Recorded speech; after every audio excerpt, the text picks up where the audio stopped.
Assalamualaikum warahmatullahi wabarakatuh. Perkenalkan, kami dari kelompok 11 KKN Mas. Pada kesempatan kali ini, saya selaku Ade Kurniawan, selaku Ketua Kelompok sekaligus presenter, ingin memaparkan hasil artikel kami yang berjudul Transformasi Ekonomi Kreatif, Digitalisasi, dan Branding Produk Melalui e-Katalog di Desa Transa.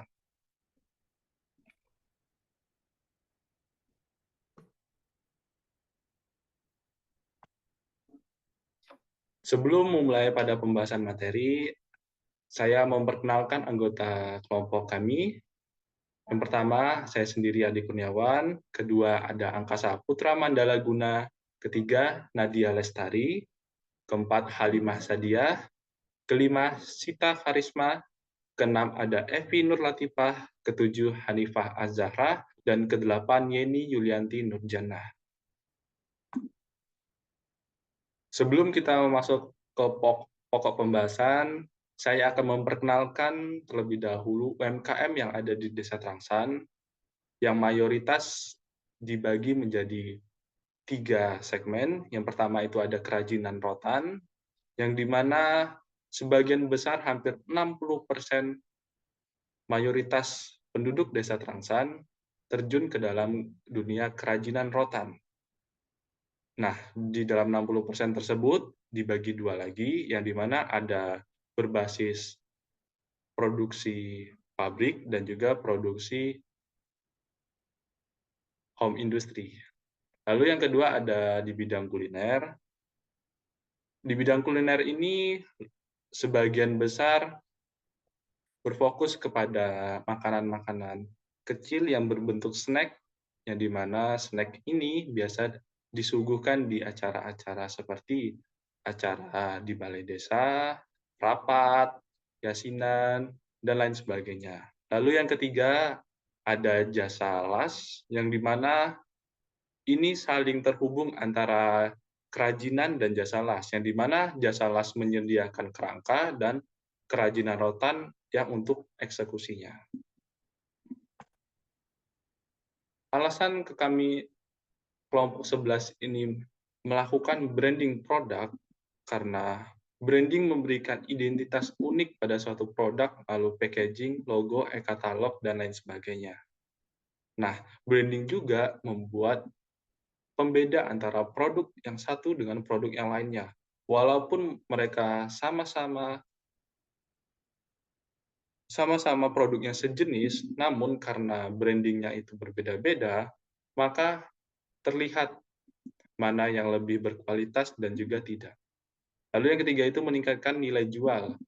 Ketika branding produk itu lebih baik daripada saingannya, maka harga jualnya dapat dijual menjadi lebih tinggi karena memiliki nilai jual lebih dibanding pesaingnya. Ada beberapa alasan UMKM belum melakukan branding, terutama di Desa Trangsan, yang sebagian besar kami kelompokkan menjadi 3.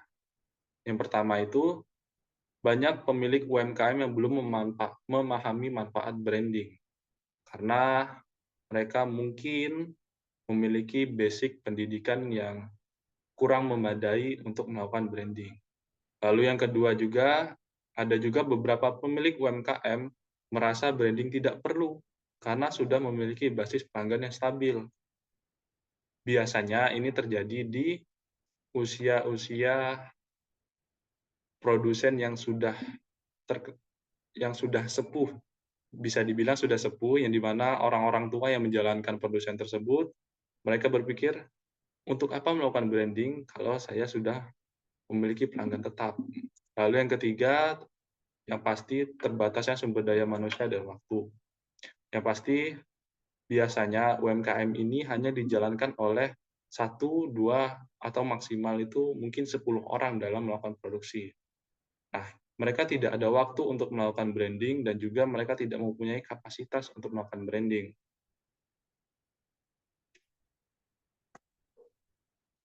Lalu, branding yang kami sasar yang pertama itu adalah di bagian packaging. Packaging berfungsi sebagai wadah, sarana distribusi, dan sarana pemasaran. Fungsi packaging cukup banyak seperti melindungi produk, menjelaskan informasi produk, meningkatkan daya tarik pembeli, dan kemudahan pengguna. Desain kemasan yang berhasil dapat membuat produk lebih dikenali oleh konsumen dan dapat meningkatkan penjualan dibanding produk lainnya sejenisnya. Berikut saya tampilkan salah satu contoh branding produk yang telah kami lakukan, yaitu Brambang Goreng, produksi UMKM Home Industry Brambang Goreng, yang di mana awalnya hanya sebatas plastik saja dijualnya, tapi kami menginisiatif untuk memfasilitasi agar Brambang gorengnya itu memiliki packaging yang layak dan lebih dapat meningkatkan daya tarik kepada konsumen yang lebih luas. Dan juga di dalam branding tersebut tersedia juga nomor HP yang dapat dihubungi dan juga alamat dan juga tanggal expirednya. Lalu masuk di bagian e-katalog, kami menyasar juga di bagian e-katalog.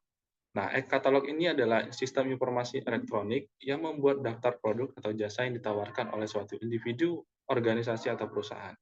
Fungsi e-katalog meningkatkan jangkauan pasar, efisiensi biaya dan waktu, transparansi, dan kemudahan integrasi.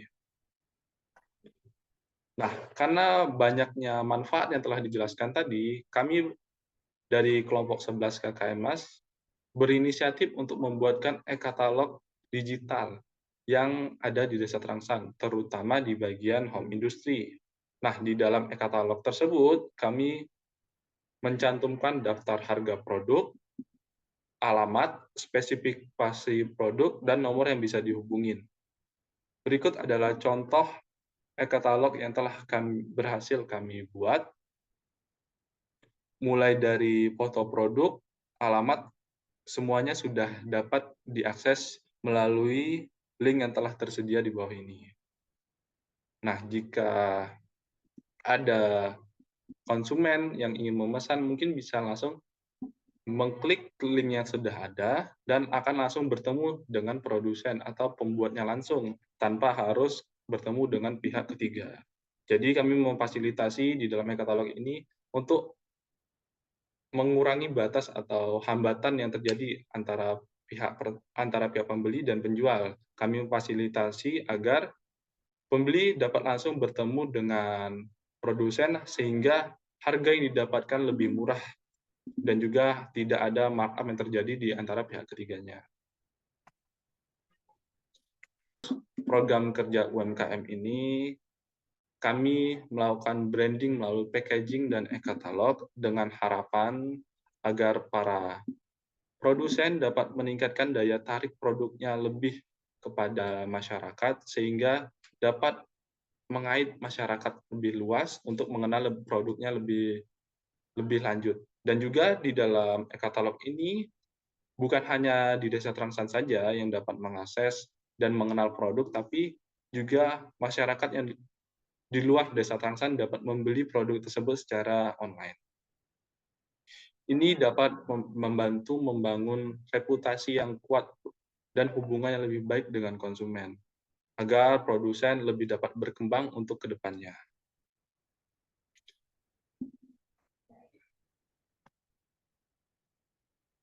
Mungkin itu saja yang dapat saya sampaikan pada presentasi hari ini. Terima kasih atas perhatiannya. Bila ada salah kata saya mohon maaf. Wassalamualaikum warahmatullahi wabarakatuh.